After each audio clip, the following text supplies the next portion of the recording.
Alright guys, sorry for the delay, but we are going to be getting into... No, we're not. Okay, my client just glitched out on me too. Alright, that's fine. We are getting into the final match of the day. Best of three, sorry, the final matches of the day. My client kind of messed up on me a little bit, but it should be fine. Alright, so it is going to be Sunbeam Dream Team versus TG Kassadin on the purple side. And right out the gate, we have Blitzcrank, Fizz, Zach, Twitch, and Shen banned out, looking at perhaps a target ban on that Fizz, as well as banning out those popular initiators with Zach and Blitzcrank. Twitch might be a target ban, not quite sure, but nevertheless he has been banned, also eliminating some of that global presence through Shen, as well as Hecarim being banned as well. Let's see what that first pick is. Yeah, so it's pretty common bans coming out around all of the, both teams, sorry. Shen pretty good for doing that split push. Hecarim a really strong initiator. Blitzcranking Zac being able to come out of even the Fog of War. And we know the Fizz is target banned specifically towards TG for the infamous AD Fizz that we saw on day one. We see Linkstyle instantly locking in Vayne though. Powerful pick, but also a very risky pick because she is vulnerable to some long-range attack damage carries that can shut her down in the early game. Caitlyn being a notable one. I believe Ashe can also do fairly well, but Caitlyn is the most notable. We have TG currently cycling a couple champions. Can't really talk about any one in particular because he's just hovering over him so fast. But the first pick, Vayne, is going to be risky, but let's see who the purple team decides to pick. Looks like Thresh may be hovered over, could be locked in. Looks like they are going to indeed choose Jungle Jarvan once again. I am a little bit behind on the stream here. So yes, Jungle Jarvan and Thresh being locked in here for TG Kassadin. Two very strong picks. Jarvan being able to use his EQ combo with Cataclysm to get a really nice strong initiate off. Comboed with Thresh's Death Sentence and the box. Now being able to lock down people if they can land their skills properly. Naxo hovering over a couple different supports, but Black Death staying over Nasus here. Yeah, Nasus, right now we do not see Smite on him. There could be a trade later on, but Nasus, both a potent top laner and jungler.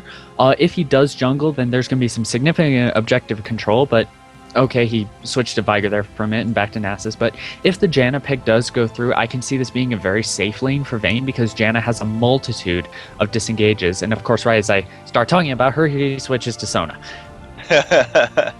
Yeah, Janna is a very popular pick into Thresh. You can actually interrupt him during Death Sentence so he can't pull himself towards the target.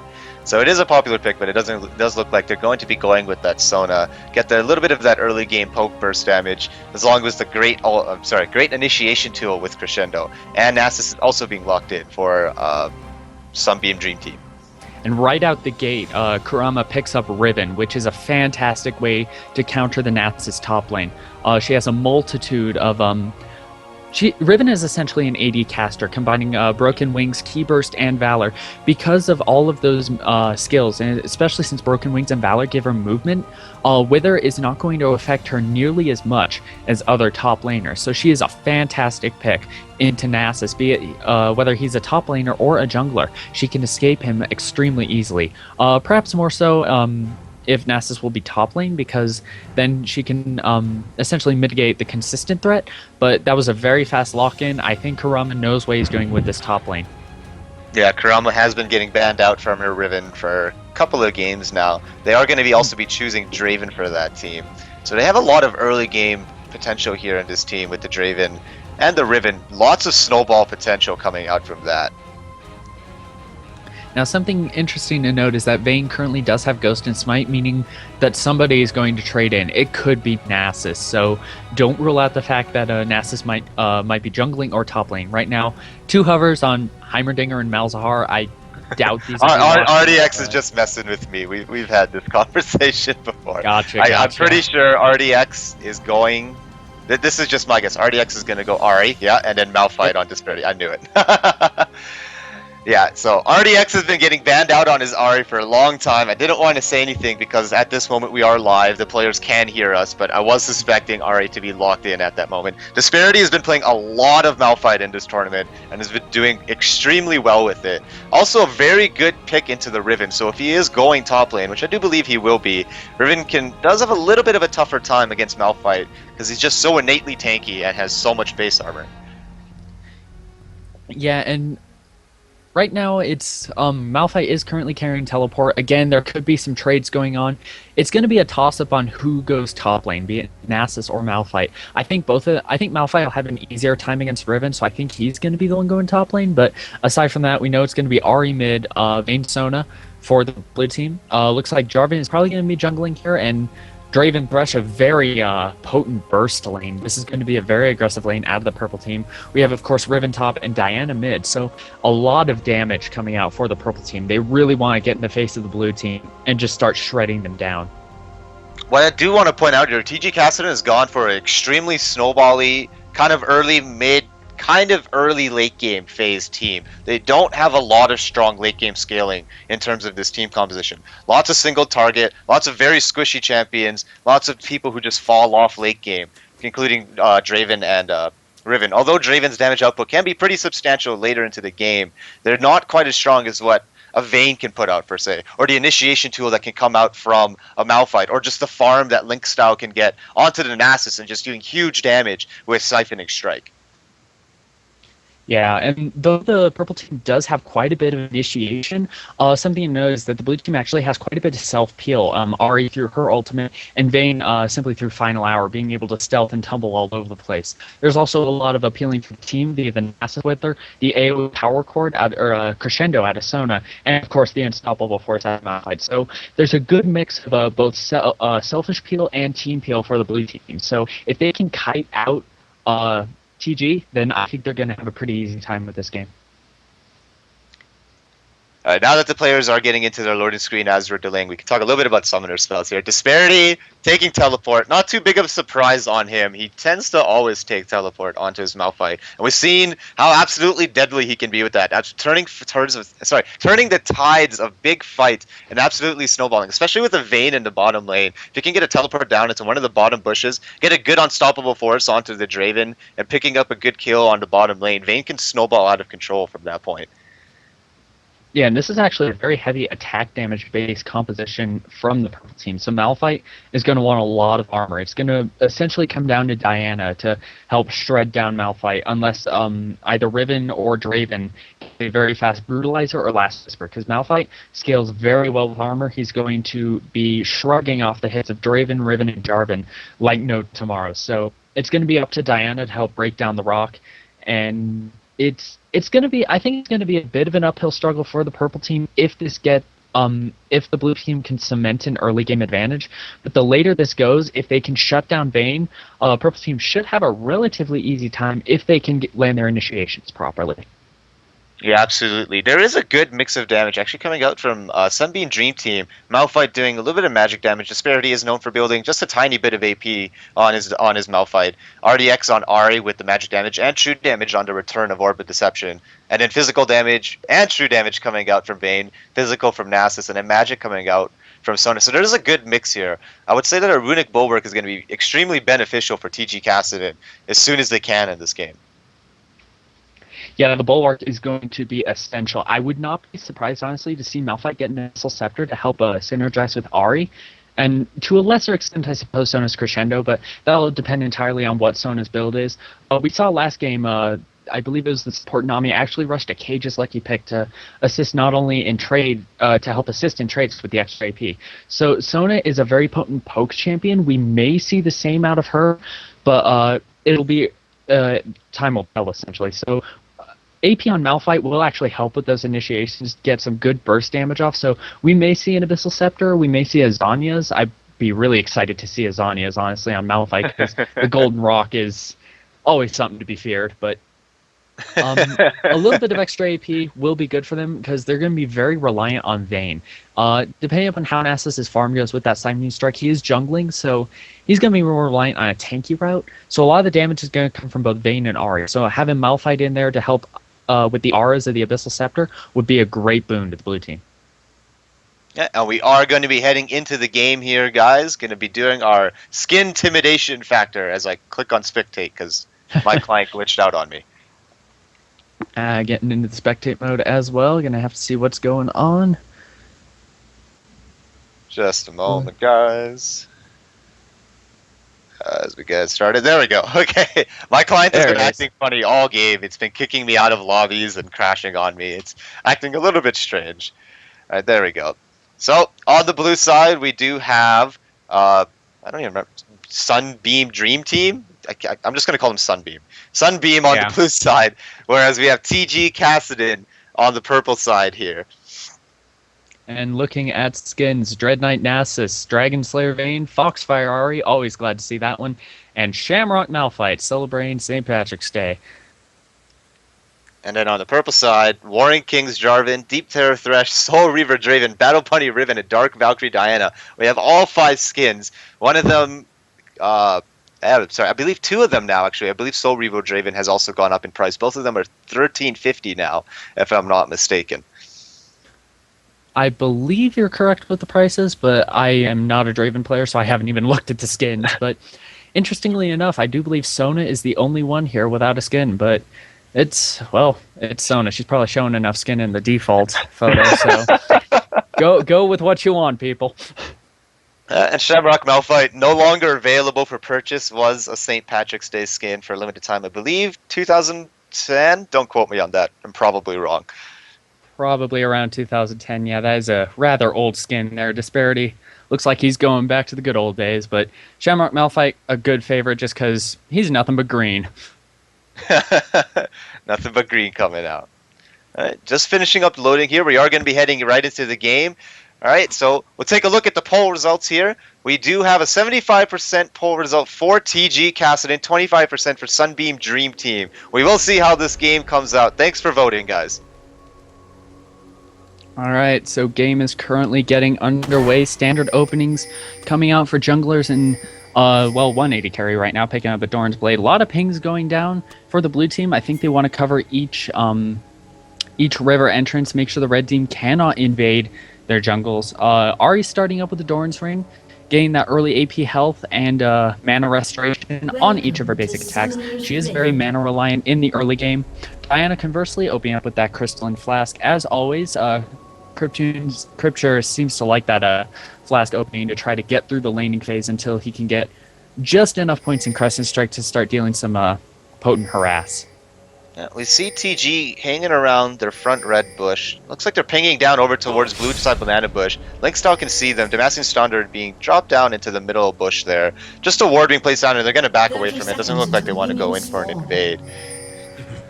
Yeah, not too deep of a ward placed. I think they just want to watch for any incursions by, oh god, who's their jungler? By Nasus. I flipped for a minute. I thought Malphite was jungling. He was still in the jungle. But Red Ward probably just watching for any counter jungle attempts on the red buff. Nasus looks like he's going to be starting blue, still hanging around, making sure the red team is not coming in, but no wards placed for the blue team right now. They are playing in the dark.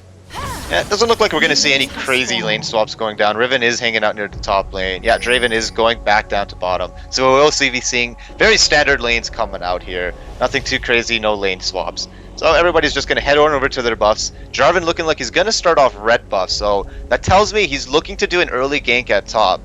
With Riven actually going with 2 rejuvenation beads. So it looks like they're going to try and do a little bit of an all-in at top as soon as Jarvan hits level 2. Yeah, Riven really needs to cement an early game advantage against Mal, or he can start building up that armor and becoming immune to all of Riven's harassment, because he does have that passive shield, which can absorb quite a bit once he gets some health and armor going. So Jarvan really needs to make sure Riven gets that lane 1 as quickly as possible, get that turret down so Riven can start helping other lanes. Riven is quite a potent assassin with her ultimate, especially with Wind Slash as a potent ranged execute, so the sooner she can get out of this lane and start helping her teammates, I think the better off the red team will be. Yeah, we don't see any crazy aggression going on. Everybody just kind of trying to play it safe, farming it out a little bit. A little bit of trading blows down at the bottom lane. A couple of auto attacks here and there, nothing that won't be sustained back up. Doesn't look like anybody's going too aggressive at this very moment. Jarvan actually cycling down the river towards bottom lane. This has not been warded by the blue team, but they are rather pushed back. So I'm not sure if he's going to find an opening here. That death sentence barely missed Vayne, so that might have been the opening they wanted, but unfortunately, with that miss and the death sentence on cooldown, there's not much they're going to be able to do unless they push this lane up. Yeah, Jarvan just heading back over to his jungle, going to farm. Everybody just kind of pushed, or everybody on Dream Team getting a little bit pushed against our own tower. No crazy aggression going on here. Yeah, there's nothing really crazy going on here. Kurama trying to get a little bit of aggression down onto Disparity at the top lane. Doing a good amount of damage, about 25% of his health gone.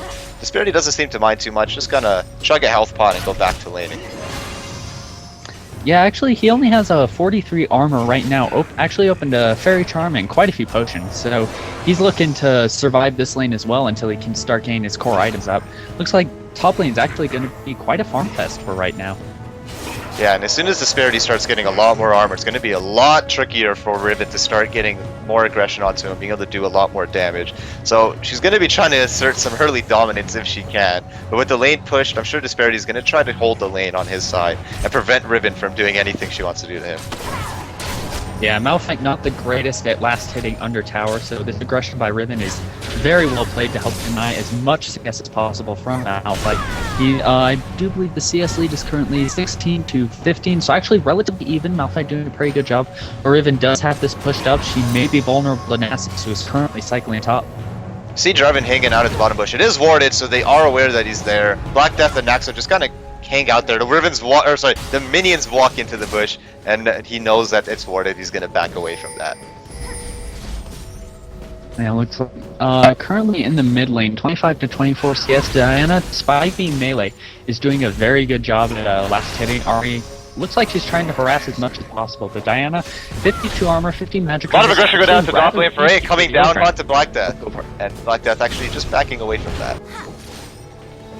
Yeah, unfortunately this lane is rather pushed up, so unless Jarvan is coming from Tri-Brush, I'm not sure much is going to be able to get done unless Thresh lands a very nice death sense. And currently Tri-Brush is worried for the blue team, so very smart play. Yeah, looks like they're just gonna play it safe. Vayne more than happy to just farm out that bottom lane. She knows she outscales, she knows she can do a lot more damage later into the game than Draven can. Doesn't want to give him anything to get ahead into the game. Yeah, she is down a little bit of CS, but honestly, considering how aggressive Draven can be during these early moments in the game, Vayne's honestly doing a very good job in keeping up. She just needs to survive until that mid game, and honestly, that seems to be the name of the game for the team, for both teams in general, is survive the laning phase. Because I don't think anyone's really happy being in the lane right now. I think they all want team fights to be happening because both teams have very potent team fight compositions. So I think they'll both be a lot more comfortable once it gets to that stage. Yeah, definitely just gonna try to force into those mid-game team fights around the Dragon. It looks like that's probably what they're gonna want to try to be doing, especially TG Kassadin. That's when they're really gonna shine, is around their mid-game team fights, because that's when they get a lot of power spikes with Riven and with Diana in team fighting. So we'll be seeing how they try to force these objectives later into the game. Definitely. Doesn't look like anyone's backed yet. No real item, no real item advantages as of yet. Nasus does have his Spirit Stone, but that's it. Meanwhile, gank mid lane. Ari getting knocked up. Nice slow. Moonfall. Ooh, Diana diving too far under tower. There's the Spirit Rush. Ari's gonna go for it. First blood goes to Ari. Nasus is a little late to the party.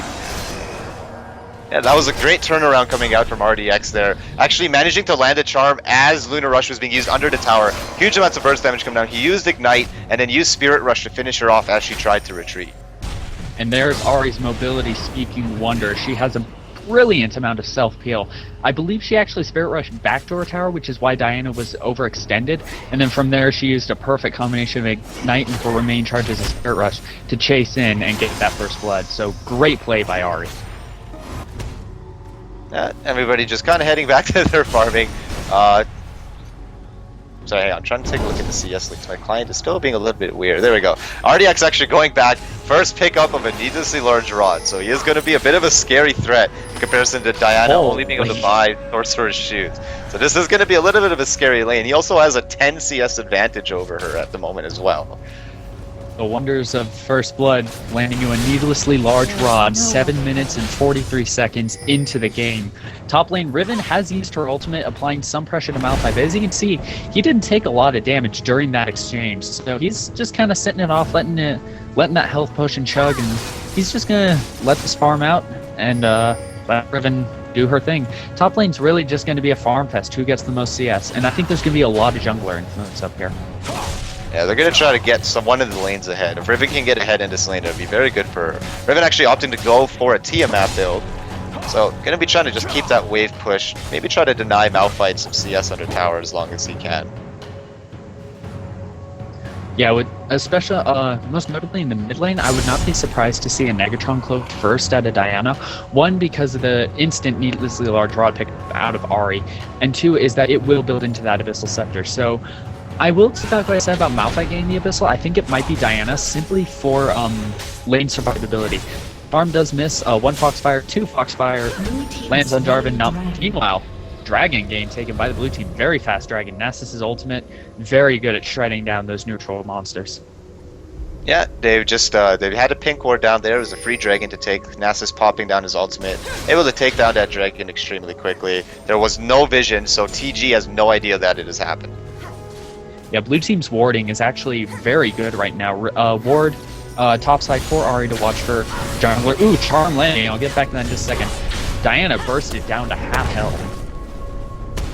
Yeah, Diana's just going to back away. This is the power spike that Ahri has now because she's gotten so ahead in this lane.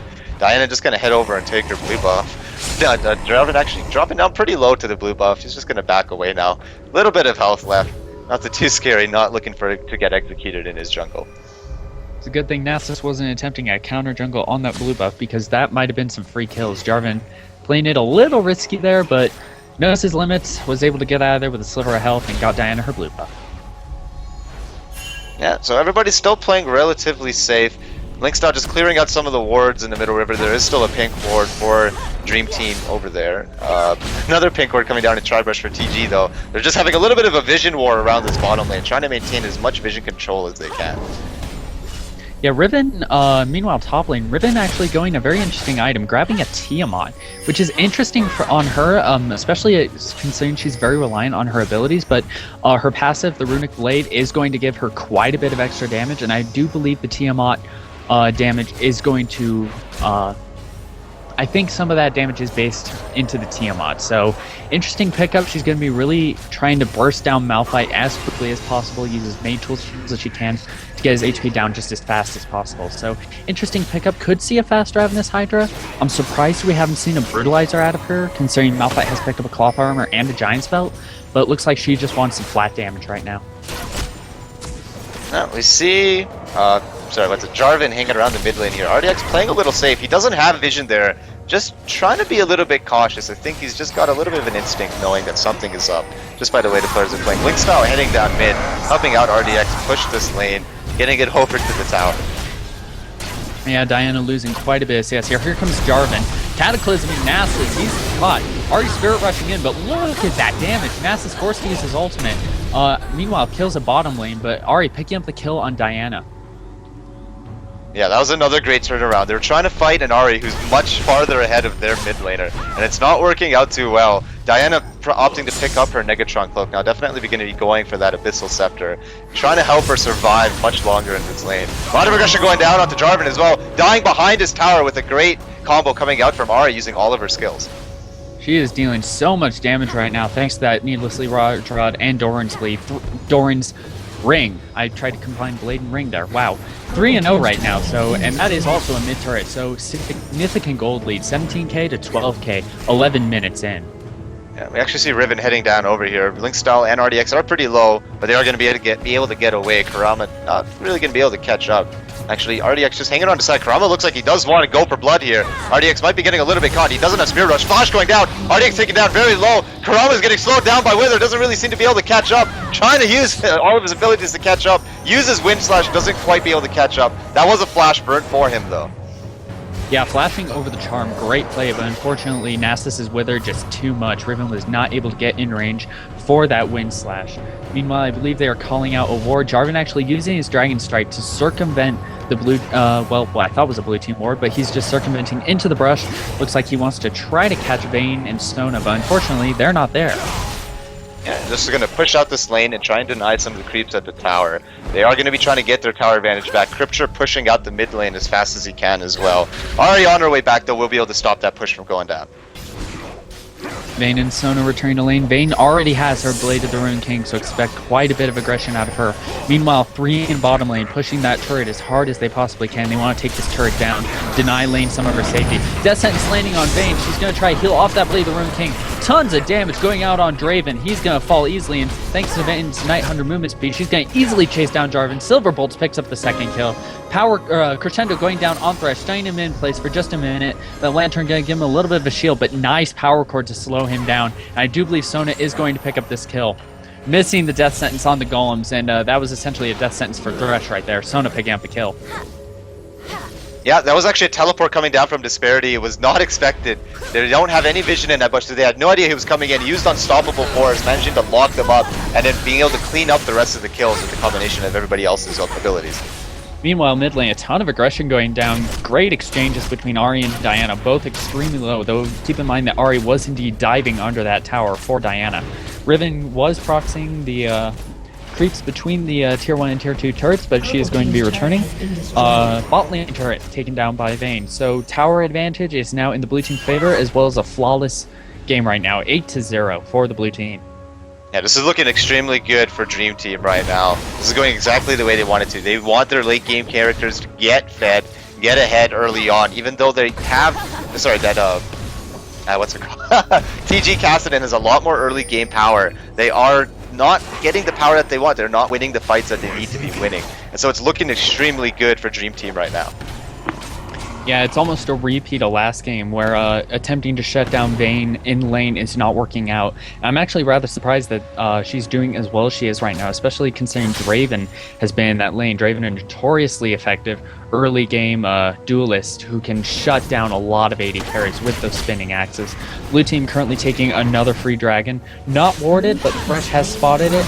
They're trying to surround with Jarvan, Sona poking Jarvan away. Looks like Diana was actually able to shut down Ahri under turret. Yeah, Diana just driving right into there. Ignite looks like it was used on Ahri. Yes, it was. Trying to use a counter engagement. Spirit Rush was also used, but Diana did manage to pick up the kill on that. Yeah, Diana, if she does land those Crescent Strikes, she does have two options to use Lunar Rush, I believe it's called, her ultimate. So if Ahri does want to Spirit Rush away, Diana can catch up for 2 of the 3 times. So as long as Diana plays it carefully, she can out-trade Ahri, but I guess Ahri made a mistake in that mid lane, so she wound up getting killed. First kill for the team, and I believe it was a shutdown, Ahri being on killing spree. Yeah, it was a shutdown. 430 gold missing Riven. And Alexander just missing it. Kurama going a little bit aggressive, taking a lot of turret aggro. Exhaust going down, getting knocked up. Box going down. Naxa taking a lot of damage. Cataclysm being dropped down. Drex being dropped down inside of the Cataclysm. Spinning death going across. Cold Mercy trying to run away. Barrier being popped. He has nowhere to run. Kurama on his heels, being able to run away. That was a great cleanup for, I keep forgetting their team names. Dream Team. I need to write this down. All good. But yeah, the synergy between Cataclysm and Unstoppable Force was surreal. Jarvan was able to lock down, I believe, 3 of them, and that just led to an easy ultimate from Malphite, knocking all of them up. Vayne was forced to flash away, thanks to the aggression from, I believe, Jarvan, but unfortunately he was caught under tower, and that just meant Vayne got a very easy kill before going down. Yeah, absolutely. More than happy to take that trade. It was a 4 for 2, I believe, and a turret coming out for Dream Team. More than happy to take this trade. They're just going to back away. Gold lead is now 27.2k to 20.1, so just over 7k gold lead 60 minutes into the game. That is huge. Yeah, if this were late game, that would almost be minuscule, but keep in mind we are 16 minutes in, so this gold lead is absolutely massive. And I do believe the blue team has the blue team has claimed both dragons so far, am I? Yeah, all blue teams, or all dragons have gone to them. Yeah, so they are maintaining a significant gold lead. Now keep in mind the red team is not completely out of this. They're actually keeping some very good vision on the river, on the mid lane of the map. So they can definitely win this. They just need to play it a little more carefully than they have been. Diana is still pretty potent. Been revealed that she can take on Ahri under tower. So I think it just comes down to a matter of how these teams initiate. Whoever gets the better initiation is going to win the fights. Yeah, absolutely. We do see now Zeal being completed onto Vayne. Deathfire Grasp has been completed on Ahri for a little bit of time now. Black Death actually in a little bit of a tough position. Revenant coming around here. Propping Final Hour, condemning away. Flash being used on Kurama. Trying to retreat down to the turret. Blade of the Rune King being used, just barely keeping him alive. Ignite will go, but Twirling Death will finish off behind the tower. Great accuracy coming out there. That was a fantastic ult out of Draven. knowing that the Wind Slash was not going to quite finish Vayne off, he aimed those axes perfectly and took her out while she was running. So that probably means that this turret is going to fall to the red team. This is just the opening they needed. Yeah, this is exactly what they were looking for. They need to get a little bit of a cleanup and then manage to push out the advantage as best as they can. Malphite pushing out the top tower. Nasta's pushing out the top tower, sorry. While everybody else is keeping busy. They are going to try and pressure the top tower, trying to release some pressure off the bottom here. They do have a lot of wave clear on the bottom tower here for Dream Team. They should be able to hold this out just fine. It is dropping extremely quickly though. Riven trying to force Ahri and Sona away, but Ahri doing a very good job of poking away at the red team. They do take the inner tower, but it looks like Nasus may be able to take this top tower as well, make it an even exchange. RDX always super aggressive mechanicals if he drops down the bomb going down. RDX forced the flash away, Crescendo going across the entire enemy team. Cold Mercy flash away, Crypto running away. Fear has to be dropped down by RDX. Double kill for Black Death. Amazing kiting from RDX, managed to keep himself alive. Cold Mercy is trying to run away. Disparity will let him live though. Great crescendo by Sona, catching a bunch of the red team with their pants down, meaning that the blue team was easily able to clean up a good portion of them. Vayne doing a ton of damage throughout that entire fight. She is still at full health, meaning she was not focused at all during that exchange. Yeah, absolutely. RDX definitely getting focused down to that fight. Dropped down extremely low, living with less than 100 health, I believe, at the end of that. Was managing to kite around, entering the push and juking around. Yeah, so he did manage to live, and he was able to clean up. And meanwhile in the top lane, Nasus pushed down that tier 2 tower all the way over to the tier 3. That did stay up though. It looks like they might be going to be trying to rotate for a Baron after this. They do have a very strong Baron team. Yeah, Baron, this early in the game, 19 minutes, Baron is going to be extremely powerful. Let's see if they go for it right now. Bit of a contest on the blue buff. Looks like the red team is trying to gather around. Riven trying to push Nasus and Sona away, does get withered for her trebles. Red team is going to secure this blue buff. Yeah, just going to take control of their own jungle as best as they can. Looks like everybody on Dream Team's just got to recall buy up and then look to force some more objectives as soon as they can. And look at the blue team wards. We have wards throughout the red team jungle. We have one near the red buff. We have them covering blue jungle inlets. We have one right at the blue buff. Vision wards and try. They're doing a very good job of noting the red team's position. So I think if the fights really do resort to being in the jungle, the blue team is going to have a definite advantage simply through vision. Yeah, absolutely. We see a little bit of aggression going down on mid lane. Kurama's shield on Valor is getting fairly large now, able to survive. A lot of the burst damage that's coming out from RDX's Orb of Deception. We do see lots of wards being cleared out around the Dragon Pit. Kind of a little bit more of a vision war going down. I believe Dragon should be up. Yeah, it just came back up. Looking to contest this right now. Yeah, Dragon Battle is going to be Pinnacle. Thresh Lantern going out, trying to catch somebody by surprise. Riven just using it for a free ride. Ahri doing a good job of poking with that orb. Jarvan engaging. Yeah, Jarvan going in using his EQ combo, huge amounts of burst damage going on. Kurama will drop down instantly from that, so Jarvan will also find out. Black Death kiting around the backside. Fail flash coming up from Diana. That was a huge cleanup kill for, I keep forgetting the name, Dream Team. They're more than happy. It looks like Malphite actually teleported into the lane there. He wasn't even needed. They managed to clean up. Surrender vote actually coming out. Surrender vote goes down. 5-for-0 exchange, the purple team simply realizing they cannot work with that. So much area of effect damage out of Malphite, out of Ahri, the burst out of Vayne, great crowd control out of Sona. They simply cannot deal with that, and that 5-for-0 exchange definitely showed it. Good game for the blue team. Yeah, that was extremely well played from the blue team. They managed to hold their positioning. Great mechanics coming out from both RDX and Vayne. RDX is telling me this is what happens when you don't ban my Ahri. Yeah, he definitely showed his prowess on Ahri right now, taking down Diana in that mid lane and just proving to be a fantastic asset to the blue team. Yeah, absolutely. We're going to be getting into the second game right away for the finals here, guys. Just getting the lobby set up. We'll see you in just a moment.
All right, guys, we are going to be getting into Game 2 of TG Kassadin versus Sunbeam Dream Team. Such a long name, driving me nuts. See the Ari ban immediately coming out from TG Kassadin aimed at Naxo. They've learned their lesson from the first game. Yeah, they definitely don't want that to happen again. Ari just completely wrecking pretty much the entire game last game, so they want to make sure that does not happen again. A little bit of hover on the ban for the purple team. Nothing really chosen yet. Trying to decide what Blitzcrank really being banned needs to out. get I'm a little bit ahead now. of you, so Oh, it's okay. a Blitzcrank ban and Malphite ban coming out from TG Kassadin. Now again, banning out Disparity now, making sure that they can't get the champions that they're so well known for. Yeah, pretty much. It looks like whatever destroyed them last game, they're going to try to ban out this game, because last game was pretty much a stomp in the favor of the Sun team. Wow, now I can't remember the name. Sunbeam, just go Sunbeam. Sunbeam. Sunbeams, got it. Sunbeam actually banning out Fizz now, so we do see a lot of targeted bans coming out here. They know what both teams' strengths are, and they're going to try to avoid letting it go through. We do know that both teams play a lot of Vayne, so I'm kind of interested to see what they decide to do. Is Vayne going to be banned, or is TG going to be able to get them for first pick? It'll really depend. If anyone's going to ban them, it's going to be the Sun team, because Yeah, no, TG TG bans her. first pick. Yeah. TG does decide to ban out Vayne. Doesn't want to let that through. So Diana actually being banned out now for Sunbeam. And we will see now the picks coming out for TG Kassadin. Alright, first pick. What is it going to be? I know I'm a little bit behind, so I can't... Yeah, no worries. Ferrer just still debating on what All to pick. I think they're just communicating with their team. Shyvana being hovered over. Not too sure about that. Shyvana has lost a lot of her power since the season 3, patch. But we will see. She is still a fairly decent jungler. Not as strong as she was in season 2. Looks like he's still debating, communicating with his team at the present time, though.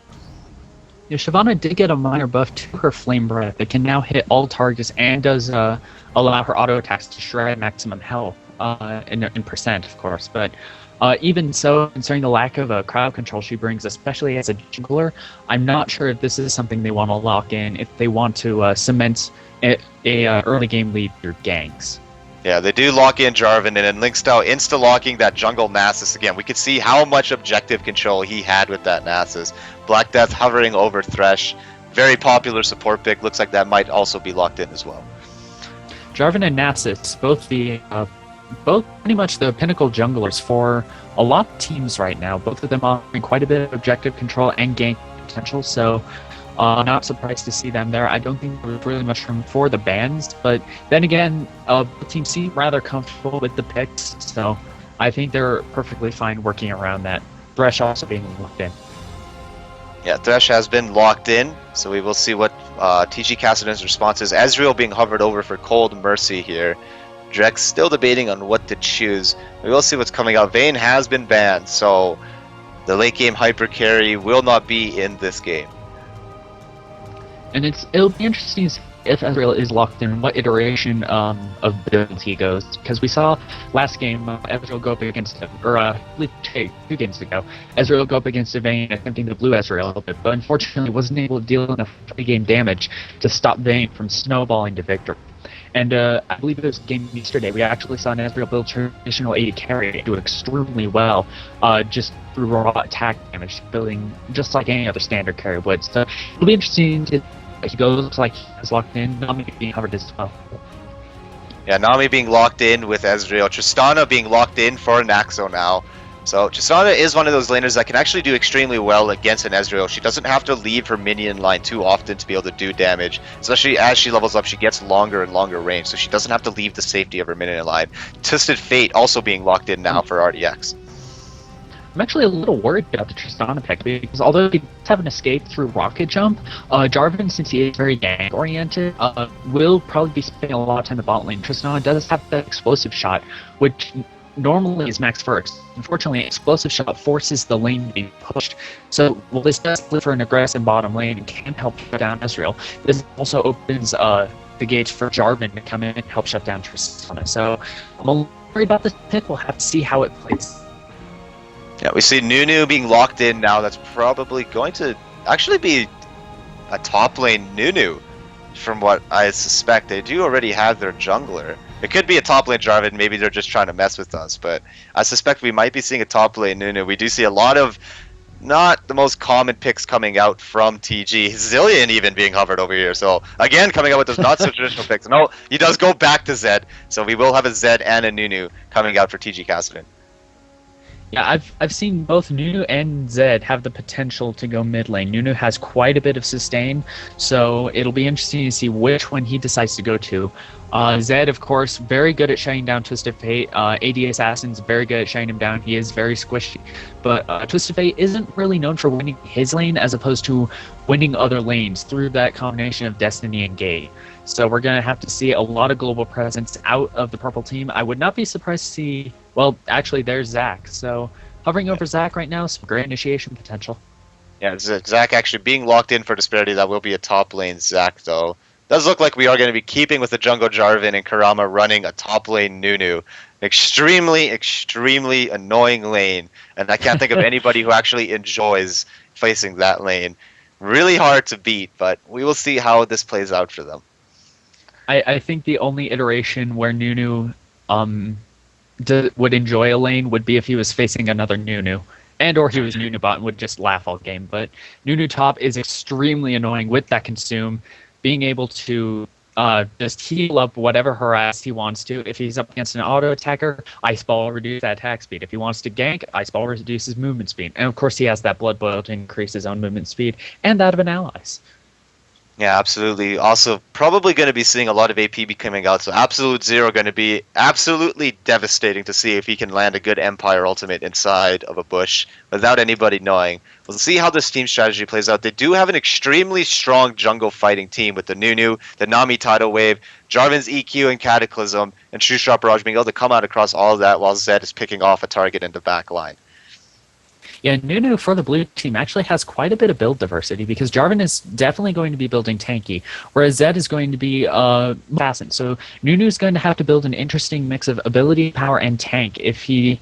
Well, Nunu's pretty much always going to be useful, but if he wants to really start wrecking people with those Empire Absolute Zeros, I'm expecting to see the Abyssal Scepter, the Zhonya's, the Rylai's, tanky AP items that can let him survive in the fight, but still deal quite a bit of damage with those very good AP ratios.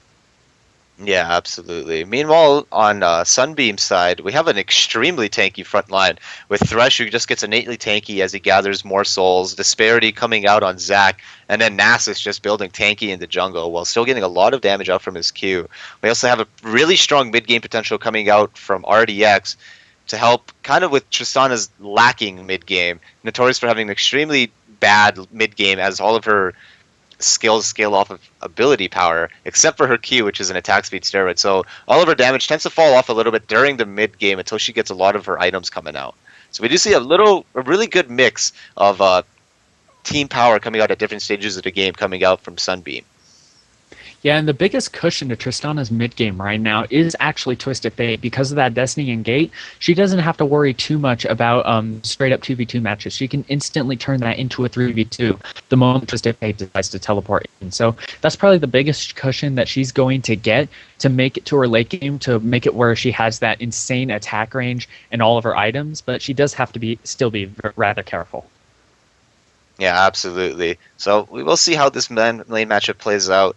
I do think that Tristana has a little bit of an edge in this lane matchup personally. It is kind of hard for Ezreal to land Mystic shots behind minions, or sorry, from behind enemy minions. Tristana being able to play very safely, also has that rocket jump, has her disengage with Buster Shot too in case anything too crazy goes down, and should be able to get some decent harass off with her E and don't even remember, explosive shots activated ability on an enemy champion.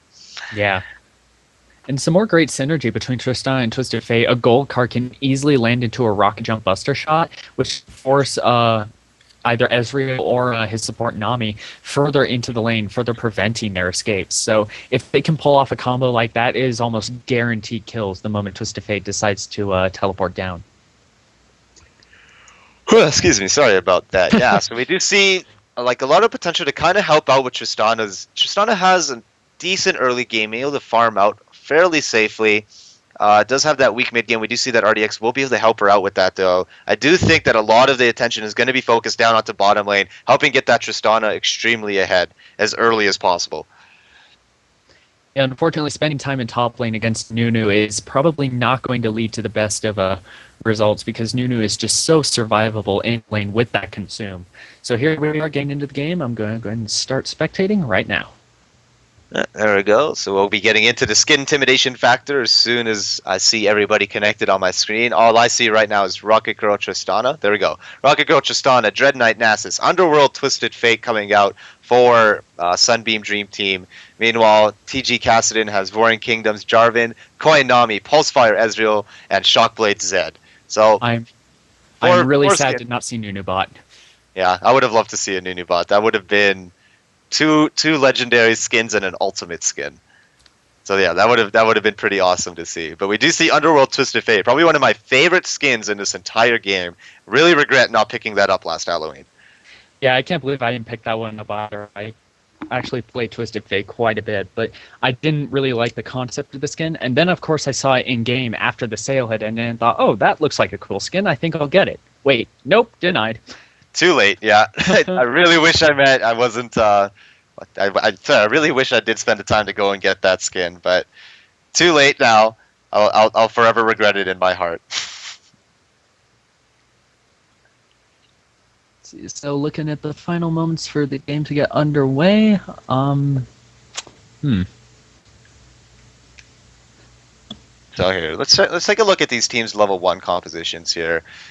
TG doesn't have a huge amount of level 1. Nami, I don't need to say the skin. Nami does have Aqua Prison, being able to lock down somebody if they do choose to go for an invade, whereas Twisted Fate and Thresh are able to lock down somebody with the gold card and with Death Sentence, usually those abilities being picked first. So I do think that level 1 advantage does go over to Dream Team here, but we will see if they choose to go any aggression. We are getting into the game now, guys. This is game 2 of the finals for the League Amateur Open Week 5, and we're going to week 4. I'm very tired. It's been a long day, but this is the semifinal. Yeah, so this is Dream Team is 1-0 in the series. If they win this game, then they will be our champions. But if TG can go 2-0 in the next 2 games, they will be our champions. So we will see how these games play out. Mostly standard openings coming out for both sides. Interesting to know are the mid lane openings. Thresh opening, or not Thresh, Zed opening Rejuvenation Bead as well as wards and potions. Really wants to have a safe landing phase to where he can harass Twisted Fate as much as possible. Conversely, Twisted Fate with a cloth armor and 5 health potions to minimize Zed's harass as well. Yeah, doesn't want to take too much damage. Zed able to do a lot of damage early game. Naxo actually hanging out on the blue side's bush near their blue buff, getting spotted out by the Demacian standard. Just kind of dancing in and out of the bush, I guess toying with the opponents a little bit. None of his team is really there to help out with an invade, so just gonna mess around a little bit and back away over to his own jungle. Yeah, rather passive openings right now. Both teams just focusing on guarding their blue buffs, trying to get their jungles started as safely as possible. Don't think we'll see any aggression initially. It will entirely depend upon whether Jarvan wants to fast gank top lane or go for a smiteless blue into his red and try and play a bottom lane. Minions have spawned. Now we'll see what they decide to do. Again, no crazy lane swaps looking like they're going to be coming out this game. Yeah, everybody's going to be heading over to their own lane. Do want to point out though, Nunu has decided to start with a Doran's Ring and a health and mana pot. So it does look like he's going to be trying to go in for some super early game aggression. He does have 39 starting AP on Nunu. Did start Ice Ball, so that's going to be a huge amount of damage. As Ice Ball will be doing about 120-ish damage at level 1. So that's pretty big. Yeah, Nunu actually has some very surprising trading power. He is not basic attack reliant, but the Ice Ball is on such a short cooldown and provides such a strong slow that he can chase you down for ages and can just keep snowballing you for a bunch of damage. So you have to be very careful in trying to trade Nunu, especially when he has his consume. And that Ice Ball actually doing quite a considerable amount for a level 1 exchange. Yeah, doing pretty good. Disparity able to get a lot of health back using his Cell Division passive every time he lands an ability, but not really able to trade very well with Kurama. He's losing a lot of health, already down to half health from just the Ice Balls alone. Yeah, with that Doran's Ring combined with Nunu's Visionary passive, he's actually going to be able to do this for quite some time. Has that Visionary out, probably going to use it for a quick Ice Ball. There it goes. Zach already forced to burn Health Potions, does have a Rejuvenation Bead, but it's not doing too much against the heavy burst, especially this frequently against Nunu. Yeah, we see Naxo trying to get a little bit of aggression down onto the bottom lane. Fire is here. I'm not sure how you pronounce his name. Jarvan is here. Aqua Prism just barely missing on Naxo and Black Death. Looks like they're going to try and disengage. Jarvan is coming around the side though. Does miss his knockout. Actually, no, Naxo does get knocked up, but they look like they're just going to disengage from this and walk away. Yeah, blue team not really in position to follow up on the knockup. Probably worried about Tristana's eventual counterattack, but did get some good damage. Jarvan provided a little bit of presence, gave Ezreal a little bit away near Aqua Prison lands, but unfortunately minions in the way could not get a Mystic Shot off. And we saw Nasus heading up to the top lane, trying to get a little bit of aggression down. Disparity actually taking a couple tower shots while he was trying to get the engagement down. Forced to back away, very low on health now, chugging through a lot of his health potions. Yeah, he needs to rely on his cell division quite a bit. Unfortunately, those blobs are landing right in front of Nunu, so every time he goes to grab one, Nunu just gives him an ice ball to the face, and unfortunately does not seem to worry. He hasn't taken much harass, and even if he does take some, he can just use a visionary buffed consume to get a bunch of health back. I would not be surprised to see Nunu build Spellvamp, honestly. Yeah, we might be seeing a Spirit of the Spectre Wraith, very popular item now for anybody who has a lot of built-in sustain on an AP champion. Jarvan heading up towards the top lane. There was a ward in the river, so they do know he's here. Zach playing a little bit passive. Not exactly sure where he was at the moment. He is walking by that ward once again, though. Link style actually heading back up here. Yeah, Link style heading around the side. You're going to hang out at the bush. There is no ward there. Nunu extending out very far. Disparity going in very hard. Elastic Slingshot being used. Kurama getting withered. Ignite going down onto Disparity actually. Ignite also being used on Kurama. Kurama getting dropped down very low. He's trying his best to escape, doing as much damage as he can. First blood going down to Disparity. Pretty close for Zach that he did. I do believe he still has his passive up, so even if he did die, it wouldn't be too much of a tragedy. Nunu, unfortunately, going down for first blood. Meanwhile, Twist of Fate getting a little bit aggressive against Zed, getting some nice trading done. Yeah, trading blows going down into the mid lane. A little bit tricky for Zed to go in for the first couple levels. When he gets a couple more points in Razor Shuriken, a lot easier for him to win out on trades, go all in as often as he wants. For now, all RDX wants to do is push his lane and hit 6 and help out his team as best as he can. Yeah, Twisted Fate's purpose in the lane is to hit 6 as fast as possible to help other lanes start to win. And if Zed properly harassed, he's going to need to rely on his Living Shadow, because Twisted Fate is not going to be able to gold card one of the shadows, so that means free harass for Zed if he's able to position those shadows correctly. Yeah, absolutely. So we do see Nunu coming back to lane with another Doran's Ring, just trying his best to stay alive. Seeker's Arm Guard actually being bought out right away for Twisted Fate. Wants to stay alive as long as he can in this lane. Doesn't want to be taking too much damage from Crypture. Not too bad of an idea, honestly, considering his lane opponents, and considering the only AP damage is going to be coming from Nunu, who is probably not going to want to focus Twisted Fate anyway. His main focus is going to be going after Tristana, trying to slow her attacks down. No, looks like we have a pause going now. I wonder what's going on. Probably just a little bit of an error. I do want to point out, though, Disparity has picked up a Negatron Cloak as a first item against this Nunu. Does not want to deal with those ice balls at all, and is saying, I am having none of this. Probably going to be building this. I'm going to say either into a Spirit Visage.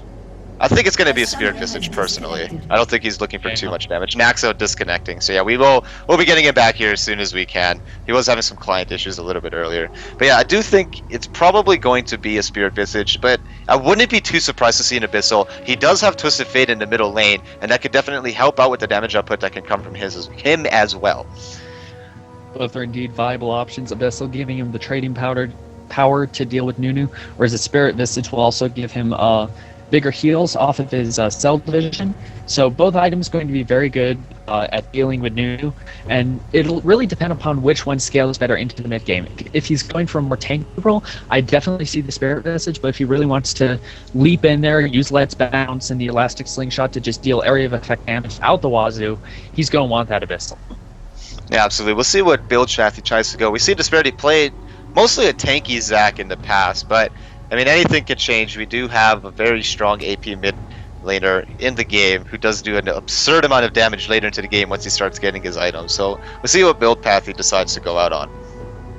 Yeah, so far though, very even scores right now. 35-35, Twisted Fate versus Zed.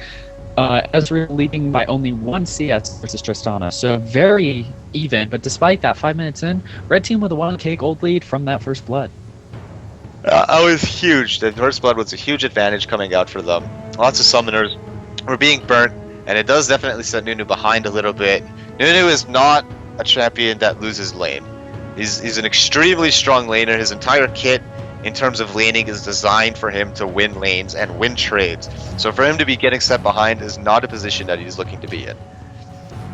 Yeah, I do believe he will be able to come back in this lane, but only through sheer attrition with that consume and that Ice Blast. If he wants to kill Zac, it's going to be an extremely difficult endeavor to take on, especially since he has that Negatron cloak and he still has his passive cell division up. So Nunu, I think, is just in it for the farm game, especially after giving that first blood. He really doesn't want to play passive right now, wait for that jungler, and once he gets there, he can start perma-slowing with those ice balls and helping the team out a lot.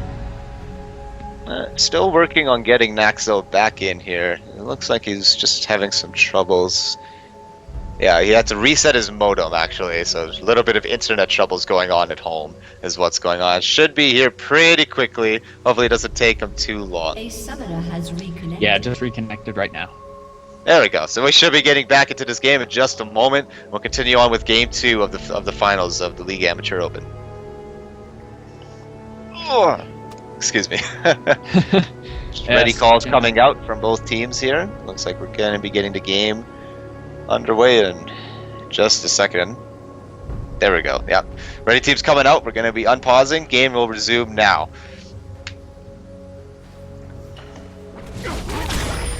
Alright, there we go. So we are back into the lane here. I'm going to see how this top lane is going. I'm kind of curious to see how this Megatron is going to help out Disparity a lot. Yeah, it is getting a huge amount of damage. He's actually able to come up pretty evenly in trades. Consume is kind of being a little bit of a detriment to that. Cold Mercy taking a lot of damage in the bottom lane here. Getting cooked by a death sentence, I believe. Lots of burst damage coming out from Tristana. Looks like they're just going to push out this lane now with Tristana's explosive shot. Yeah, Thresh had just missed a flay right as Ezreal attempted to arcane, so barely avoiding death from there. Looks like Jarvan is circling around. Tristana and Thresh are fairly well pushed up, and the only place warded is that interior Ripper. So if Jarvan can get a hook, then this may be a dead Tristana if they can burn the rocket jump. Death Sentence, yeah, looks like they're trying to bait it. Yeah, Death Sentence is just missing. It looks like they were trying to bait it out a little bit, but Jarvan's just still hanging around the wings there. Black Death and Naxo are getting pushed up. Jarvan just kind of hanging around there. Looks like he's coming in now. Black Death using rocket jump right away the moment he saw him, using the lantern to get away there. They will walk away safely. Yeah, good rocket jump lantern combo to just cover as much distance as possible. Unfortunately, Jarvan, I do believe, is still level 4. As such, he does not have his ultimate to help lock them down after they use their escapes. So he's going to go back to farm in the jungle, trying to hit 6 as fast as possible. I do want to point out, though, Jarvan is level 4. Nasus is already level 6. And that's hugely detrimental to that first blood that happened up there. I think we're going to be seeing Link Style heading over to that dragon as soon as he picks up this blue buff. He does tend to take the first few ones for himself. Nasus is very good at soloing dragons when he has that Fury of the Sands up. Nami and Jarvan are here to help try to deter that, so we may see a team fight here.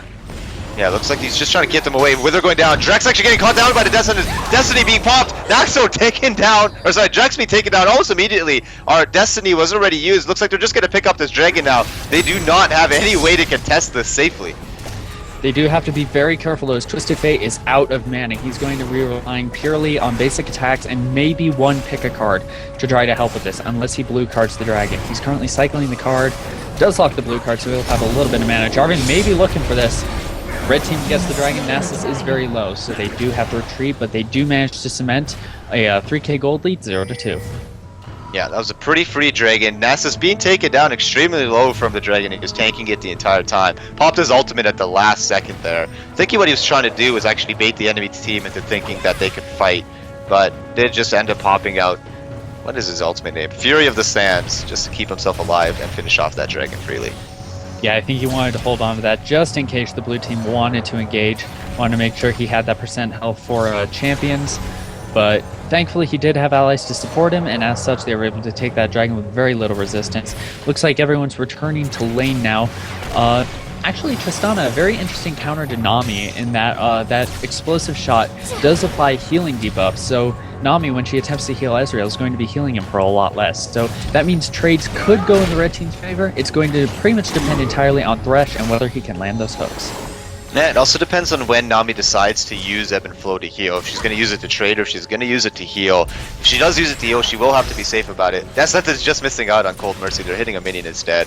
But if they do decide to wait, Nax will actually take it down. A lot of damage here. Aqua Prison being grounded down. Huge amount of burst damage. Drex will pick him up. Black Death in a little bit of a bad situation here. Huge amounts of burst damage. He'll use Rocket Jump. The chase is still on though. Drex using Tidal Wave. Arcade Shift being used. Barrier being popped for both of them. Huge amount of burst damage coming up from Black Death. Cold Mercy just barely living. That was a perfectly timed barrier to block out the explosive shot damage. Or Buster Shot damage, sorry. That barrier was perfect. I think Tristan was trying to shove Ezreal into the tower, but unfortunately, Buster Shot range was just not enough. Barrier timing was perfect, and that means a double kill for bottom lane. I believe Nami picked up one, and Ezreal picked up one. Yeah, one for both of them, so yeah, definitely worked out extremely well in their favor. So that does help the blue team with their gold lead, but they are still 2.5k behind. Right now, I think it's just going to turn into a farm game, especially with Ezreal and Nami. But again, because where was I going with that? Wow, I just blanked. Nami is going to help Ezreal stay alive in this lane, but Thresh really needs to land those hooks if he wants Tristan to be successful, because Tristan wants to be using that rocket jump offensively to help with the slows and to just get in the face of the enemy AD carry and just burst them down. But unfortunately, if Thresh is missing everything left and right, then he's not going to be able to do much. Just like that, missing yet another death sentence. This is an opening to for Ezreal to go forward and harass. Yeah, absolutely. You can see that the Mystic Shot doing a good amount of poke damage here. Naxo doesn't really have a way to retaliate to that, as Death Sentence. That was a fairly lengthy cooldown. Just coming back up now. Looks like they're going to try to come down here. Jarvan heading down as well. Oh, my camera just messed up a little bit. RDX also heading down here as well. Looks like they're going to try to get a 4-man gank. Nasus is hanging out in the rear here. Naxo getting hit by an Aqua Prison. Looks like everybody's just going to back away. Destiny being popped out. Flash Death Sentence attempting to be used. Does just barely miss though. Twisted Fate actually gating without a card in hand, so I'm not sure if that was simply to force them back or what was going on there. I think he may have the card lock may have cycled out or something happened, because I think they saw that Nasus was I think they saw Nasus was on their way and chose not to fight it, so he just gated in to relieve some pressure. That would make sense. Okay. Yeah, so they didn't want to fight that. It was a little bit of a scary fight. Nasus is very strong. Aqua Prison landed down onto Naxo. Cold Mercy taking a lot of damage. And actually, that's what is being landed on. Rocket Jump being used. The box and Tidal Wave being used. Arcade Shift will disengage. Black Death taking a couple of turret shots. That was a lot of skills being used, and nothing really coming out of it. Oh, engagement is still continuing. The Buster Shot. Is that going to be enough? The Explosive Shot takes down Ezreal. Tristana barely surviving. Yeah, that was a little bit of a mistake there, I think, on Cold Mercy's part. He should have known that Buster Shot was up and the burst damage would be able to take him down with the damage over time from Explosive Shot. So, a little bit of a mistake on his part, I would say. Yeah, even without ability power, Tristan's Explosive Shot, when ranked, does quite a bit of base damage. Actually, Tristan getting caught in the Aqua Prison. She has to be careful because I don't think she has enough. Okay, she does have enough mana for a Rocket Jump, but Zed is pretty quick. With that Nami speed boost, Deathmark going down, and Tristana just gets straight up bursted. Now Thresh is in trouble, does pick up Nami with that play, but I do believe he will die to Zed. He has no natural escape. Zed does have his Living Shadow and the energy regeneration system, taking Thresh down quite a bit low, and there goes Thresh. Looks like Ezreal's True Shot Barrage tried to pick him up, was perfectly aimed, but Zed got the kill beforehand. And meanwhile, in the top lane, Link Style and the Disparity diving onto the Nunu. Nunu tried to use Absolute Zero under his own tower with no success. Nunu is 0-3 right now. This lane is not going the way he wanted it to at all. Yeah, they're definitely doing a very good job of shutting down Nunu from this lane, which honestly is a little bit surprising that they're able to do this. But keep in mind that Nunu does not have a natural escape. He doesn't have a gap closure. He has to solely rely on his Ice Ball, and if he's really desperate, he could provide an AoE slow via Absolute Zero, but that's not the way he wants to use that ultimate. He definitely wants to be using that ultimate offensively, forcing enemies either into a really bad position or just straight up nuking down their faces, as it has huge amounts of burst damage that can come out if people are stuck in the channel for a long period of time. Yeah, and I think where Nunu is really going to shine is if he can simply survive in this lane, which he is right now. He's only 1 CS down despite being down 2 kills. But he's really going to want to try to rely on ward vision and team fights, because he really needs to Empire somebody if he's going to make it back into this game. Right now does have a Negatron Cloak, probably pushing towards an Abyssal Scepter to try to get as much close range damage as possible and provide some defense against Zac. Yeah, Disparity walking by a ward. They're going a little bit aggressive on the Cryptor. Cryptor just using Living Shadow to get away from that. Fisher is actually here to try and clean up. Disparity taking a lot of damage here. Trying his best to stay alive, using his abilities to kite around. Destiny being popped down though. The gate will come in. Will get the gold cow down on the Cryptor. This is a huge turnout. Cataclysm being dropped down. That's bounce being used. Fisher uses his EQ to get away. Linkstall actually going in for the dive on the turret. Lots of damage being taken down here. They're doing their best to run away. Gold card landing on. He will actually just get away. They don't use the Vulcan. No, actually, no. He does fall with the E passive going down onto him. That static passive was pinnacle as Twisted Fate was out of mana and did not have enough to pick a card to get that extra damage out. So that stack deck proc was absolutely perfect picking up that kill. Zach currently cycling back top, was passing by a ward, so Nunu does know he's coming up. I actually don't know if Zach... He still does have his passive, so he doesn't have to worry too much about Nunu doing this. Ice Ball now doing nothing. Zach with, I believe, 108 magic resist. With only 64 ability power, Nunu's not going to be doing too much with those Ice Balls. Yeah, this is actually the point. Well, lane Nunu starts to fall off a little bit later into the game. If he can land a great Empire, he can absolutely decimate a team. But otherwise, all he really has is Ice Ball. And that's the only damaging spell he has. It's got a kind of meh-ish cooldown. Not really suitable for team fights, as it does take a little while to get back up. That's a single damage nuke, and that's it. After he uses that and Empire isn't being used properly, he has nothing else to use. And one thing to note is that despite Nunu's tower being down, he's actually done a very good job at working on Zach's tower at the top lane. Tower only has 404 health remaining. I could make a joke about error 404 tower not found, but unfortunately that tower is still standing. So, meanwhile, a bit of an exchange at bot lane. Thresh needing quite a bit of damage, but do note that Nami is out of mana, so this might be a time for Tristana to jump in.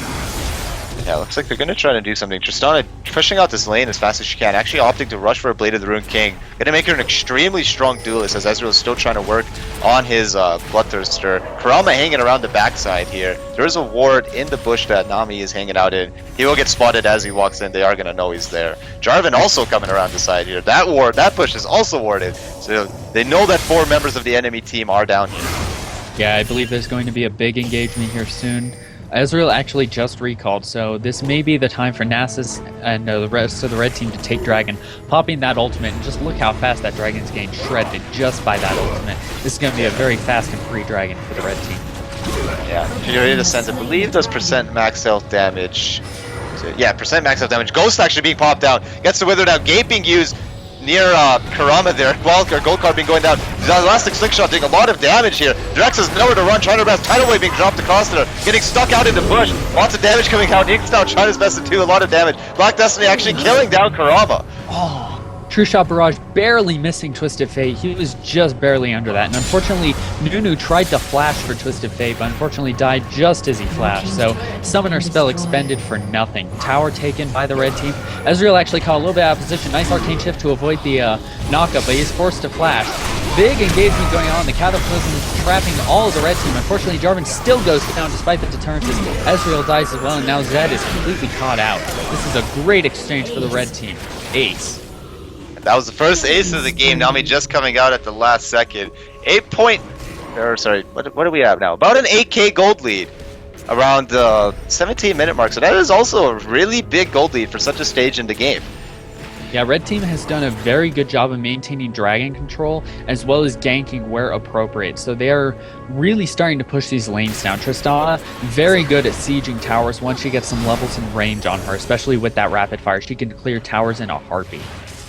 Yeah, absolutely. At max rank, it is a 90%, I believe, attack speed boost, which is absolutely ridiculous. That is a huge amount of attack speed that can come out. She can absolutely decimate people that come in front of her and decimate any structures that she chooses to go down onto. Yeah, and especially during team fights, even long range or even the tanks, she can quite often start firing past the tanks and into the lines of the squishy carries. So the later this game goes, the more powerful Tristana is going to get. The blue team has to be very careful.